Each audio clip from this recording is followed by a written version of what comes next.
This is part 2 to the Esso and Heineken rant. Yeah, so Diddy's not going to be able to turn Muslim when he go to ADX federal maximum prison, right? And he's 9 out of 10 he's going to be in IPC, even though there's tough niggas in IPC, right? But he's definitely going to have to pay. He's definitely going to have somebody. He's going to have somebody on the payroll. I never been to a federal penitentiary. I did 13 years in the maximum prisons in New York State. But I have a lot of comrades that did federal time. I have a lot of comrades that's locked up right now in the feds. A lot of them got life, right? And one thing I do know, once you go out west, the Sereños, the MS-13s, the Mexicans is the strongest on the West Coast because they coming across the border 8,000 a pop, right? Like every other day, right? And then the ABs is allies with the Mexicans. And for y'all who don't know what the ABs are the Aryan Brotherhood. The Mexicans are allies with the Aryan Brotherhood. The Mexicans do not double bunk with blacks in the federal penitentiary. If you do, they'll poke the Mexican up. Right, so the southerner, I think it's the southern Mexicans, they allied with the Aryan nation, and then the northern Mexicans, they're allied with the blacks because the Mexicans in northern Mexico, they fuck with blacks, they fuck with hip hop, they fuck with us and shit like that. For further information on that, y'all can go to Unique Mecca Audio page because Unique Mecca Audio did 29 years in the feds, so he knows all the ins and outs of that shit because he was extraterrestrial, active in the feds, right? So I'm just giving y'all my take in regards to Diddy turning Muslim. Them laughing and joking, saying Diddy is going to turn Muslim, right? So another thing, right? When you're Muslim, it ain't just you come under the fold and dudes protect you, right? You have to do a lot of learning. One thing that's big in Islam is there's a lot of memorization. You got to memorize rules, laws, oaths, do's and don'ts, hadiths, fiqh sunnah, which is certain etiquettes and sub-etiquettes, and then you got to learn tafsirs. Tafsirs is the breakdowns of each Quranic ayat verse. The tafsirs is the breakdown of that, why it was revealed and everything else. Then you got you have the Asbab Nuzul. The Asbab Nuzul is the breakdown of why certain things was revealed too. The tafsir explains it though. But there's all type of levels. There's tons of levels of information that he would have to incorporate, learn, read, and study in order to be taken serious under the fold, right? And then people don't know there's 3 levels of statuses in Islam. You have Muslims, which is Islam. You have Mu'mins, which is Iman. And then you have Muqsin, which is Ihsan, right? And those are the 3 levels of faith. Islam, don't get it mixed up with the 3 articles of faith. Those are the 3 levels of Muslims, right? So a Muslim is the beginning stage. You're like a freshman. Anybody could say they Muslim. Nation of Islam is Muslim, meaning they're one of peace. Muslim come from the word Musalam. Musalams mean one of peace, right? One who submit. Nation of Islam members could be Muslim. Israelite is Muslim. Anybody who's of peace is a Musalam. It's one of peace, right? But now a Muslim under the Shahada of Al-Islam, like a Muslim meaning the follower of the Al-Islamic spiritual belief system. Yeah, you got Muslim, and that just means you pray 5 times a day. You do the basic stuff, right? Then and you striving to be a better. The next level, like once your faith is up, your knowledge is up, your whole etiquette, your whole protocol, you're in it to win it and you're moving, then you have Mu'min, right? And Mu'min is associated with the word Iman. Iman is faith. So it's a difference between being one of peace and one with faith, right? One with faith is actually you believe and you have a surety that this is what it is and your belief in Allah is there. It's consolidated, right? Those are the Mu'mins, right? I'm a striving Mu'min, right? Anybody can be Muslim. That's why you got Bloods and Crips that's Muslim. You got all type of niggas, rappers saying, this about Allah, but then they smoking and drinking in their videos and they got 1,000 tattoos on them. And, you got songs about Westside Gun saying, Allah, thank you for this brick. Allah, thank you for, they thanking Allah for keys of bricks. And Muslim countries, they'll kill you for that. That's blasphemy. That's slander. That's all type of shit. Like, but dudes, anybody in America, all type of niggas taking a shahada in America, right? And whoever giving these people they shahadas, they need to be punished too. Because I don't give nobody they shahada. And if a dude want to take a shahada and he want me to take him somewhere to take a shahada, I'm going to make sure he's thoroughly screened. I'm going to make sure he studies for at least 4 to 6 months, because I need him to have a great concept and understanding of what he's getting into. Because really, once you take your shahada, you can't back out. You can't apostate, because in Muslim countries, if you apostate, they'll murder you.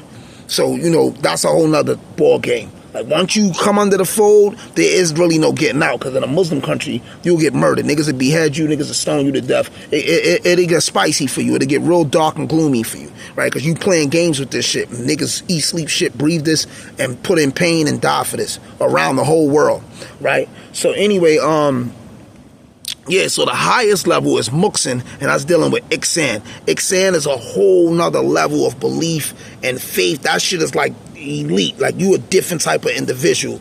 And I never met a Muqsin yet. You know what I'm saying? But they exist. And it ain't a lot of them. It ain't a lot of them. They might be maximum, I'm saying, 100,000s.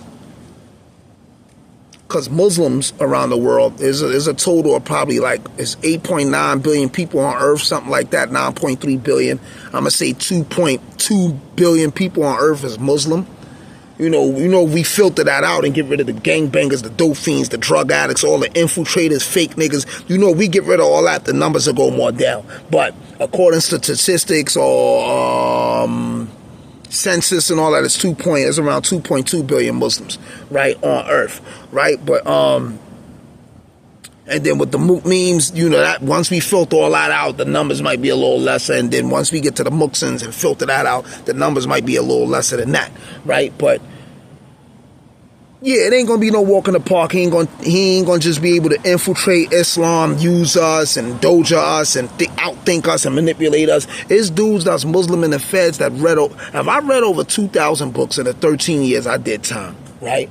I might say 3,000 books maximum, because I did a lot of box time. Sometimes I'll be in a box for a year here, come out, then I'll go back to the box. I'll be in a box for a year here, so I did a lot of box time too out the 13 years that I was there. So I read a lot of books, because when you're in a box, people come by a library card and you get to pick books off the library card, and that's how you occupy your time in the box, because there's no TV, there's really nothing in your cell. You just got a bed and a toilet, right? And you get your food every day. They give you a little writing pad if you make it to level 2 or 3, meaning you ain't getting in no trouble, you ain't catching tickets while you in the box, because when dudes is in the box, dudes got a habit of yelling from cell to cell, dudes be on the gate, dudes be annoying, dudes be doing funny shit, you know what I'm saying? So if you don't catch no tickets while you in the box, yeah, you get little privileges. You can get a pad. You can go inside your property, and do little things. Depend what box you in, because you got the double bunk shoe 2,000 boxes where you got a bunkie and the showers in your cell too. Then they can pop your gate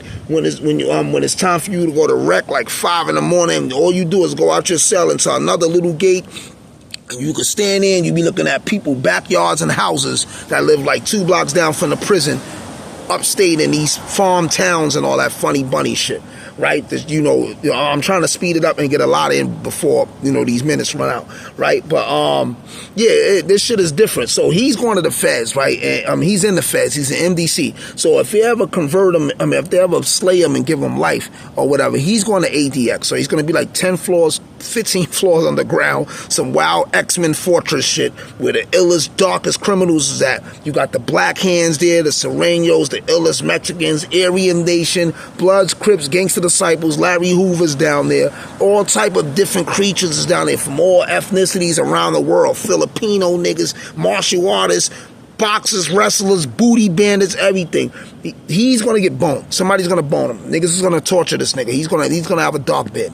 And whoever do try to protect him, they're gonna have to deal with beef from all the other nations, because he's a grab bag. He's food. He's a plate, right? And then also, he's something that no honorable man really in the maxes or in prison fuck with. Rapists and pedophiles. Niggas don't fuck with them type of niggas. So Heineken and Esso joking and laughing.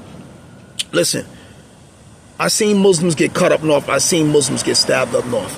Now, sometimes the Muslims react, sometimes they don't. It depends on the Muslim. So if there's an Ak up north, he in prison, he getting the bag, he getting hit with the bag, he's selling drugs in the yard to the rat hunters, the Bloods, the Crips, and he's in the loop. Because there's different levels to bidding too, right? Some niggas be like, yeah, I was up north bidding, I did this, I did that, right? You got niggas up north there's different type of niggas up north that bid. I was the type of nigga, I play chess, I read a lot of books, I battle rap in the yard, crunch niggas for cartons and all that, because that's how I was making my money of food. I gamble, like you aren't supposed to gamble, but I battle niggas.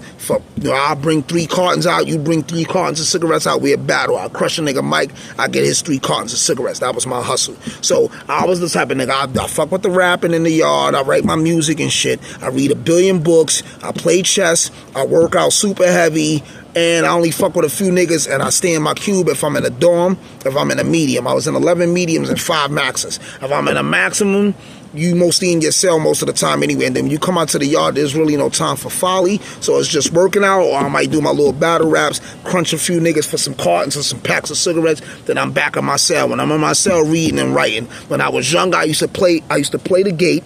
That's when you yelling and you talking to your man, you in cell 10 and your man all the way in cell 50, y'all yelling to each other and everything. If you in Auburn, that shit is like projects, it's layers of floors, right? So your man might be on tier, your man might be on the 2nd tier, you on the 8th tier. So your man on the 2nd floor, you on the 8th floor. But you're 10 cells down from him on the 8th floor, and you're yelling down to him. That's how I kind of think my voice got raspy the way it is, from being in these maximum prisons, yelling on the gate and all that my first 2 or 3 years in jail, because I noticed my voice started getting hoarse every day, and my shit started changing. And that's how I think my voice became how it is now, like raspy and shit like that, from being on the gate. That's what I really think. And then I noticed in Attica was when my voice really started changing. And my shit used to be way deeper than this, but I kind of can control it now and make it a little lighter. And if I'm rapping or I'm in the studio, I can make it more darker, more grungier. But overall, my shit is raspy. I got the Oscar the Grouch shit.